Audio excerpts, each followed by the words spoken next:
మారాలని చెప్పి మన ఉన్న నాయకులకి ప్లస్ ఎవరైతే రాస్తున్నారో ఆ నాయకులు కూడా విజ్ఞప్తి చేస్తున్నాం. దయచేసి మేమెంత నిజాయితీగా ఉన్నామో మీ అందరికీ తెలిసిందే. మేము ఏ విషయంలో ఎవరి దగ్గర చేయి చేసి మీకు ఇంత డబ్బులు ఎప్పుడైనా మా క్యాంప్ ఆఫీస్ నుంచి మిమ్మల్ని అడిగామా? ఏ సీఎం రిలీఫ్ ఫండ్ కావాలండి, ఏ ట్రాన్స్ఫర్ కావాలండి, మీకు ఏది కావాలన్నా సరే మేము దగ్గరుండి మీకు ఎలాంటి లోటు లేకుండా చూసుకునే పరిస్థితి మేము కల్పిస్తున్నాం. ఈరోజు ఎవరు వచ్చినా సరే, ఏ చిన్న వ్యక్తి వచ్చినా సరే మా పక్కన కూర్చోబెట్టి మాట్లాడించే సంస్కారం మాకున్నది. ప్రతి కార్యకర్తకి నిలుస్తాం, ప్రతి కార్యకర్త కూడా నిలుస్తాం. ఈ రోజు అదే నిజంగా మేము కనుక ఆరోపణలు ఎదుర్కొంటే, మేమే కనుక మాఫియాతో చేతులు కలుపుకుంటే ఈ రోజు జరిగిన మున్సిపాలిటీ సత్తుపల్లి కల్లూరులో మనం గెలగలమా? అత్యధిక మెజార్టీకి 2 మున్సిపాలిటీలు గెలిచారు అంటే జనం మన మీద నమ్మకం ఉంచారు. ఆ జనాన్ని ఎప్పుడు కూడా మేము ఉమ్మజేయమని చెప్పి మీకు విజ్ఞప్తి చేస్తారు. ఏదైతే తుమ్మలేశ్వరరావు గారు కానీ, శ్రీనివాసరెడ్డి గారు కానీ, మట్టి గారు కానీ ఏదైతే పాలసీలో పోతున్నారో, ప్రజలకు మంచి చేయాలనే ఉద్దేశంతో ఉన్నారో అదే ఉద్దేశంతో మేము పనిచేస్తాం తప్ప మాకు ఇంకే దురుద్దేశం లేదని చెప్పి మీరు అందరూ కూడా గమనించారు. తుమ్మలేశ్వరరావు గారు ఎలా అయితే నియోజకవర్గంలో పేకాట కానీ, బెట్టింగ్లు వీటికి పూర్తి వ్యతిరేకంగా జిల్లాలో, రాష్ట్రంలో దానికి అంతకంటే మేము వ్యతిరేకం. ఎట్టి పరిస్థితుల్లో కూడా మేము ఉన్నంత కాలం ఈ సాగటానికి వీలేదని కూడా తెలియజేస్తున్నాం. సైబర్ నేరగాళ్ళు మన కాన్స్టిట్యున్సీలో ఎంతమంది తెలుసు, ఎంతమంది జీవితాలు పాటు చేశారో మన అందరికీ తెలుసు. ఎంతమంది తల్లిదండ్రులు మా దగ్గరకు వచ్చి ఈ రోజు మొరబెట్టుకుంటున్నారు, మా పిల్లల జీవితాలు నాశనం అయిపోతుంటే మనం కూడా ఏం చేయలేని పరిస్థితి వాళ్ళకి. కాబట్టి ఈ సత్తుపల్లి నియోజకవర్గంలో మీరైతే ఎంత ప్రేమతో అభిమానంతో గెలిపించారో అదే ప్రేమతో అభిమానంతో మీకెప్పుడు కూడా దాసోహంగా ఉంటాం. ఏ పని అయితే ప్రజల కోసం చేస్తాం తప్ప మా సొంత నిర్ణయాలు ఎప్పుడు తీసుకోమని చెప్పి తెలియజేస్తూ, యుగంధర గారు కూడా ఇక్కడ దయచేసి మేము ఏదైతే చెప్పామో దాన్ని మీరు కూడా తీసుకెళ్ళండి. ఇక్కడ ఉన్న పరిస్థితులు బయట నుంచి ఇప్పుడు మధుర కానీ ఉన్న ఫ్యాక్టరీ మధుర కానీ, ఖమ్మం కానీ, బాలేరు కానీ ఎక్కడి నుంచి ఆంధ్ర నుంచి తీసుకొస్తూనే ఉంది. అక్కడ ఎలాంటి అబ్జెక్షన్ లేవు. సత్తుపల్లి వచ్చే వారికి ఎందుకు ఈ నిబంధనలు, మమ్మల్ని ఎందుకు ప్రజల్లో ఎందుకు చులకన చేయటం, ప్రజలకు ఏమన్నా అవసరం అయితే మీరు చేసుకునే పరిస్థితుల్లో లేవు. మీరు అది గమనించండి దయచేసి. మీరు తీసుకొచ్చే పాలసీ ఓకే బ్రహ్మాండం ఉంటే మేము కూడా అంగీకరిస్తాం. మట్టి విషయాల్లో మాత్రం ఖచ్చితంగా సడలింపు ఉండాల్సిందే. ఇసుకల విషయంలో కూడా సడలింపు ఉండాలి. అది మనం అన్నం ఎంత అవసరమో ఈ రోజు ప్రజలకి ఆ మట్టి ఇసుక కూడా అంతే అవసరం అని చెప్పి తెలియజేస్తూ ఈ అవకాశం ఇచ్చిన మీ అందరికి ఉదయపడ్డాను. ఏదైతే తుమ్మలేశ్వరరావు గారు ఈ రోజు మన నియోజకవర్గంలో ఆ డ్రీమ్ ప్రాజెక్ట్ అయినటువంటి సీతారామ ప్రాజెక్ట్ ఈ రోజు మనం చూస్తూనే ఉన్నాం. గత ప్రభుత్వంలో 10 సంవత్సరాలు మూడపడే ప్రాజెక్ట్ ని ఈ రోజు ఆయన కృషితో డబ్బులు శాంక్షన్ చేయించి మళ్ళీ ఉరుకుల పరుగు మీద పెట్టిస్తూ మేము మన వెళ్ళినప్పుడు టన్నల్కి వెళ్ళినప్పుడు కూడా దాదాపు అది 1 కిలోమీటర్ 2 కిలోమీటర్ టన్నల్, దాన్ని అహర్నిశలో కూడా దాన్ని తొలుస్తూ ఇంకా 10-15 రోజుల్లో ఆ టన్నల్ మొత్తం కూడా పూర్తవుతుంది.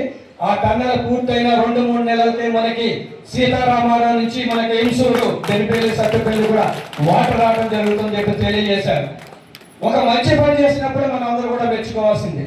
అది ఎవరైనా సరే, అది ఆపోజిట్ పార్టీ వాళ్ళైనా మన పార్టీ వాళ్ళైనా సరే, మన సర్పంచ్లైనా ఆపోజిట్ సర్పంచ్లైనా సరే, ప్రజలకు ఉపయోగపడే ఏ పని చేసినా సరే మనం ఎప్పుడు కూడా వాళ్ళకి సపోర్ట్గా ఉండాలని తెలియజేస్తాం. అలాగే ఈరోజు పామాయిల్ ఫ్యాక్టరీ మన మాజీ ఎమ్మెల్యే గారు చెప్తారు మీరేం ఏది పర్మనెంట్ ప్రాజెక్ట్ చేశారని. ఇప్పుడు చూస్తూనే ఉన్నాం. శ్రీనివాసరెడ్డి గారు గృహ నిర్మాణ రెవెన్యూ శాఖ మంత్రి గారు అయిన తర్వాత దాదాపు నియోజకవర్గం 3,500 ఇచ్చాం.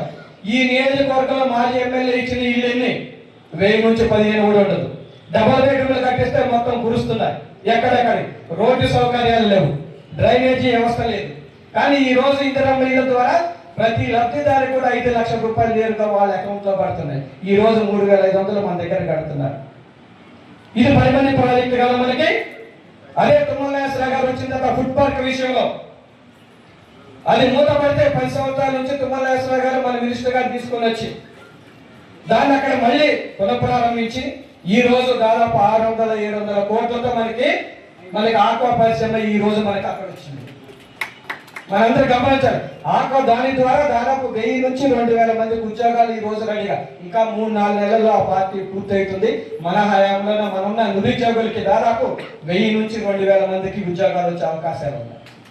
అలాగే పామాయిల్ ఫ్యాక్టరీ ఈ రోజు తుమ్మలేశ్వరరావు గారి కృషితో తెలంగాణ రాష్ట్రంలో ఎక్కడైనా పెట్టచ్చు. కానీ సత్తుపల్లి మీద మమకారంతో, సత్తుపల్లి నా ప్రాంతం అనే ఉద్దేశంతో కల్లూరుగూడెంలో కూడా ఫ్యాక్టరీ పెట్టడం జరిగింది. దాని ద్వారా ఈ 3-4 నెలల్లో కూడా అది కూడా వస్తుంది. మనం ఏదైనా పామాయిల్ గెలను తీసుకెళ్ళాలంటే అప్పారాపేట సొరపేట తీసుకెళ్లే పరిస్థితి ఉంది. కానీ ఈ రోజు కల్లూరుగూడలో ఫ్యాక్టరీ పెట్టడం వల్ల చుట్టుపక్కల కొన్ని వేల మంది రైతులకి ఈ రోజు ట్రాన్స్పోర్ట్ తో పాటు ఖర్చులు కూడా తగ్గుతున్నాయి. ఈ రోజు మనం పామాయిల్ ఫ్యాక్టరీ చేస్తే పామాయిల్ ఫ్యాక్టరీ రావడం వల్ల ఎంతో మంది రైతులు ఉపయోగం. ఎంసూరు మండలంలో ఒకప్పుడు భూమి 10 లక్షలు 15 లక్షలు ఉండేది. ఈ రోజు అమాంతంగా 30 నుంచి 40 50 లక్షల కన్నా దొరికే పరిస్థితి లేదు ఎంసూరు మండలం. ఈ సీతారామ ప్రాజెక్టు వల్ల డ్రై ఏరియా ఉన్న ఎంసూరు మండలాన్ని సస్యశ్యామలు చేసినందుకు కృషి చేసినటువంటి తుమ్మల నాగేశ్వరరావు గారికి మన అందరి తరఫున కూడా హృదయపూర్వక నమస్కారాలు తెలియజేస్తూ, అభివృద్ధిలో కానీ కార్యకర్తలు చేసే నిర్ణయాలు కానీ మీరే చెప్పండి. మనం ఏది చేసినా సరే ప్రజలకు అనుగుణంగా చేస్తాం. ప్రజలు ఏదైతే కోరితే అదే చేస్తాం.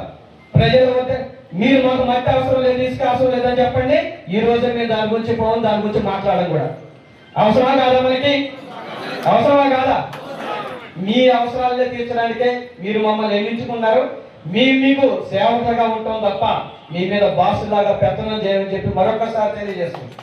ఇప్పుడే కాదు, ఎప్పుడైనా సరే ఈ నియోజకవర్గం కాంగ్రెస్ కంచుకోట. రాబోయే కాలంలో కూడా మీ అందరి ఆదాయమానాలతో ఈ ఖమ్మం జిల్లాలో మళ్ళీ కాంగ్రెస్ పార్టీని గెలిపించాలని చెప్పి మనస్ఫూర్తిగా కోరుకుంటూ, మన నాయకులు కార్యకర్తలు కూడా విజ్ఞప్తి ఒకటి, మన మీద ఏదైనా ఆధారం ఇప్పుడు తుమ్మల నాగేశ్వరరావు, శ్రీనివాసరెడ్డి గారు కావచ్చు, బట్టి గారు కావచ్చు, మన ప్రియతమ మీద రేవంత్ రెడ్డి గారు, ఎవరి మీదైనా సవాకులు చెవులు పెట్టేది మన కార్యకర్తలు నాయకులు కూడా వెంటనే స్పందించాలని చెప్పి మీ అందరూ కూడా ఉదయపూర్వక నమస్కారం చేస్తున్నాను. ఈ రోజు సత్తుపల్లి దాదాపు 800 నుంచి 1500 కోట్ల రూపాయలు నిధులు తెచ్చి ఇక్కడ మనం అభివృద్ధి పథంలో నడిపిస్తున్నాం. అదంతా మీరు ఇచ్చిన మాకు అవకాశం.